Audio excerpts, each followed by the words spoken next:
পৃথিবীর সবচেয়ে বৈচিত্র্যময় মানুষের মন। আজকে যাকে পাওয়ার জন্য মনটা কেঁদে ওঠে, পেয়ে গেলেই মনে হয় থাক, আর দরকার নেই। আচ্ছা, আমরা দ্বিধায় কেন ভুগি? মন যা চায় তা কেন করতে পারি না? মন, তুমি এত ভীতু কেন? মানুষের মনকে নিয়ন্ত্রণ করে কে? মানুষ নিজে নাকি অন্য কেউ? আমাদের অনুভূতি কত অদ্ভুত, কত সহজেই আমরা আপন হয়ে যাই, আবার সহসাই ভুলে যাই। কোনো এক মায়ার বন্ধনে আটকে যাই, রয়ে যাই আপন মানুষের সঙ্গে। মায়া, ভালোবাসা, অভ্যাসে আমরা গোটা জীবনটা কাটিয়ে দিই।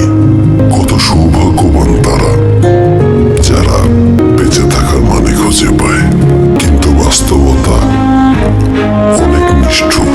আমাদের স্বপ্ন, আকাঙ্ক্ষা, মায়া সব শেষ করে দেয়। আমরা কতদিন বেঁচে থাকবো সেটা জানতে পারলে খুব ভালো হতো, একটু সাহস পেতাম। বাস্তবতা